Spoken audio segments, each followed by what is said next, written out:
अस्सलाम वालेकुम, welcome back to my YouTube channel. मैं हूं फरजान अहमद, आप लोग देख रहे हैं बीजीनियस यूट्यूब चैनल।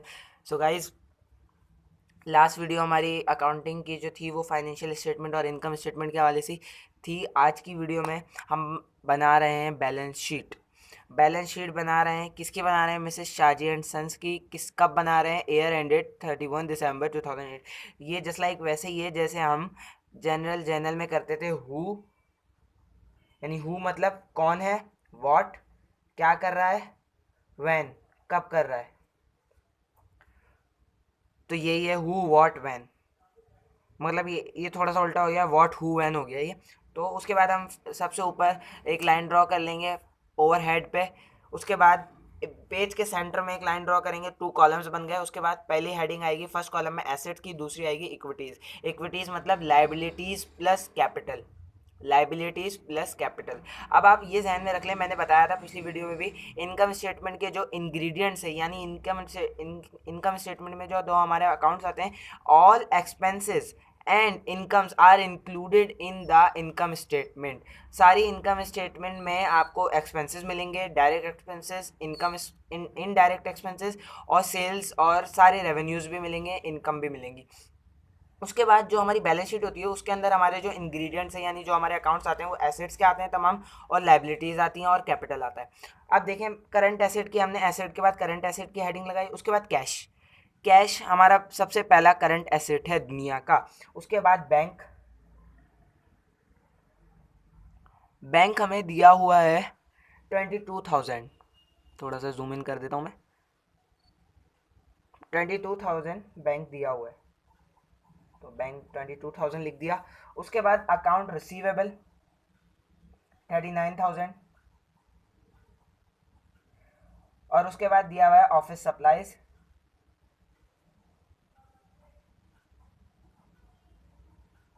3,500 के लिए। और उसके बाद हमारे पास एक और दिया होता है, ये हमारी इनकम स्टेटमेंट में भी आती है और हमारी बैलेंस शीट में भी आती है, मर्चेंडाइज क्लोजिंग यानी मर्चेंडाइज एंडिंग। वो दी हुई है हमें 18,000। अब यहाँ पे हमारी ये सारी चीज़ें तमाम हो गई। आपको पूरा जो आपके पास एक चार्ट दिया हुआ है, जस्ट लाइक मेरे को इस टाइप का चार्ट मिला हुआ है, इसके अंदर से मैंने तमाम करंट एसेट ढूंढे हैं, तो आप लोगों को भी ढूंढने होंगे। एम रऊफ बेग की बुक है, इसका 120 पेज नंबर मैं करवा रहा हूँ, 5th चैप्टर का 5.1 इक्वेशन करवा रहे हैं। इसकी मैंने पहले ही इनकम स्टेटमेंट करवा चुका हूँ, मेरे चैनल पे पड़ी हुई, जाके लिंक डिस्क्रिप्शन में जाके आप चेक कर सकते हैं। अब इसको टोटल कर लेंगे और यहाँ पे लिखेंगे टोटल करंट एसेट्स। अब देखें, ये हमारा फर्स्ट कॉलम था। अब जो हमारा टोटल करंट एसेट, इनको प्लस करेंगे हम, वो लिखेंगे हम सेकंड कॉलम में। अब जैसे भाई पहला 20,000 कैश, उसके बाद 22,000 बैंक, उसके बाद 39,000 अकाउंट रिसीवेबल, 3,500 ऑफिस सप्लाईज और 18,000 मर्चेंडाइज क्लोजिंग। ये आ गया 1,02,500। तो मैं यहाँ पे थोड़ा सा आउटसाइड लिखूंगा 1,02,500। अब उसके बाद मैं हेडिंग लगाऊंगा फिक्स एसेट। अब फिक्स एसेट के दो नाम है, आप इसको फिक्स एसेट बोल लें या नॉन करंट एसेट बोल लें। नॉन करंट एसेट बोल लें या फिक्स एसेट बोल लें, बात एक ही है, वैसे फिक्स एसेट ज़्यादा बोला जाता है इसको। अब फिक्स एसेट में हमारे पास पहला फिक्स एसेट है मशीनरी। और करंट एसेट माने कि जो 1 साल के अंदर अंदर तब्दील हो जाए, चेंज हो जाए या ख़त्म हो जाए। मशीनरी हमारे को दी हुई है 30,000, फर्स्ट कॉलम में लिखेंगे, और इसकी अकोमुलेटेड डेप्रिसिएशन भी दिया हुआ है। अब अकोमुलेटेड डेप्रिसिएशन मशीनरी का है तो मशीनरी में से ही माइनस करेंगे।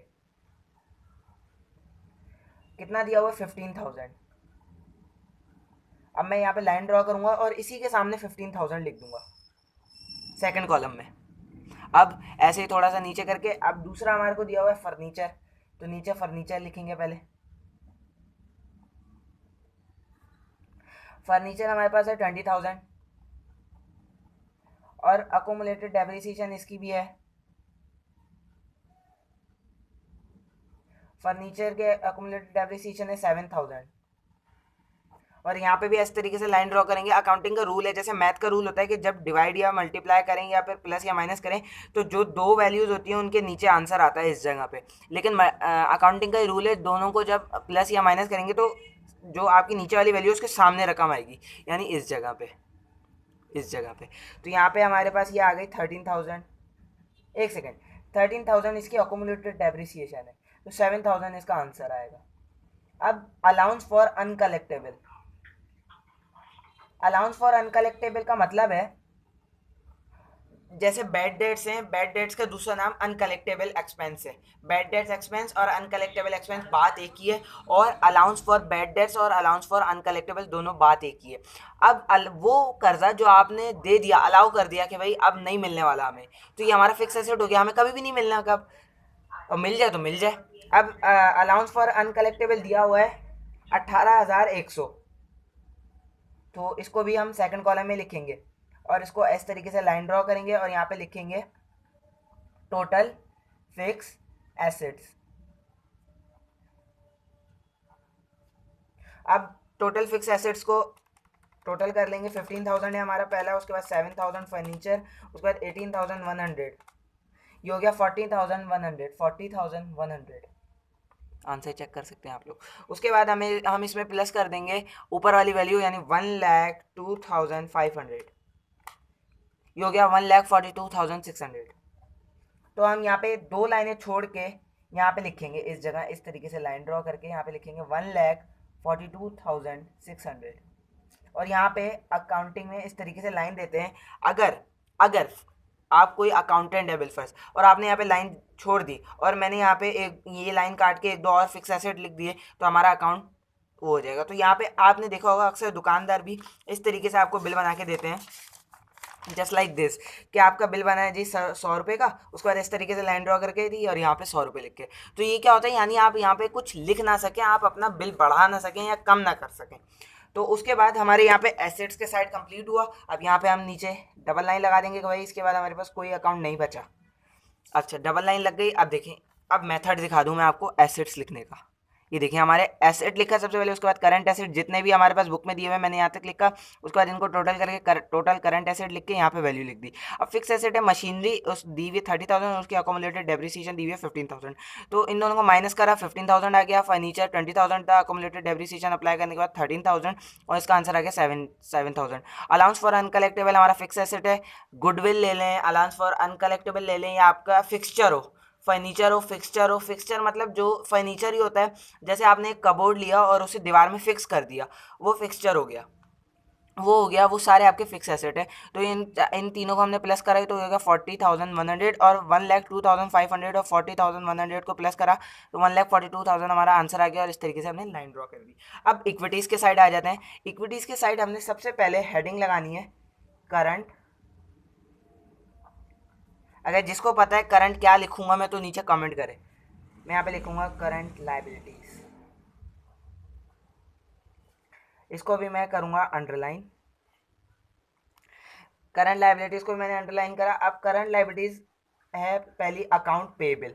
अब अकाउंट पेएबल ही है बस, उसके अलावा कोई है नहीं मेरे पास, तो मैं इसको डायरेक्ट सेकंड कॉलम में लिखूंगा 62,000। तो मैं यहाँ पे ज़्यादा वो नहीं कर रहा है टोटल करंट लायबिलिटीज़, क्योंकि एक ही अब प्लस तो करना नहीं है। तो यहाँ पे मैं दूसरी हेडिंग लगा दूंगा फिक्स लायबिलिटीज़, इसको आप नॉन करंट लायबिलिटीज़ भी बोल सकते हैं। फिक्स लायबिलिटीज़ लिख दिया, और फिक्स लायबिलिटीज़ मेरे पास यहाँ पे कोई भी नहीं है तो मैं नील लिख दूंगा, नील। उसके बाद मैं यहाँ पे लिखूंगा ऑनर इक्विटीज़,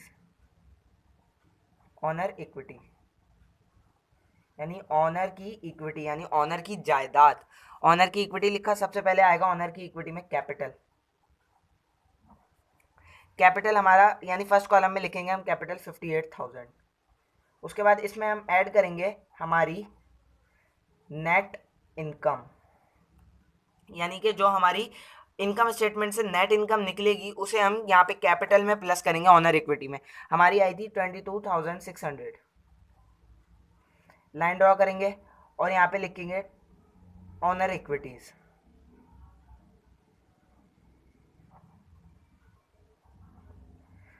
ये हो गई हमारे पास 58,000 प्लस 22,600, ये हो गई 80,600 सेकंड कॉलम में लिखेंगे नीचे के साइड। अब 80,000 और 6,000 और इसको प्लस कर लेंगे, आंसर आ रहा है 1,42,600। तो बिल्कुल इसी के यहाँ पे ये लाइन ड्रॉ करके यहीं पे मैं नीचे लिखूंगा 1,42,600 और नीचे डबल लाइन ड्रॉ करूंगा और यहाँ पे एक एस तरीके से लाइन ड्रॉ कर दूंगा ताकि यहाँ पे कोई कुछ लिख ना सके और मेरा अकाउंट का टाइटल गलत ना हो जाए। तो ये देखिए इतना सिंपल मेथड था ये बैलेंस शीट बनाने का। तो आई होप आप लोगों को समझ आया होगा कि बैलेंस शीट किस तरीके से बनाते हैं। सो गाइस इंशाल्लाह हमारी अब प्री इंजीनियरिंग की वीडियोस की तरफ आएंगे, हम थोड़ी मैथ की वीडियोस अपलोड करूँगा, मैं फिजिक्स की वीडियोस अपलोड करूँगा।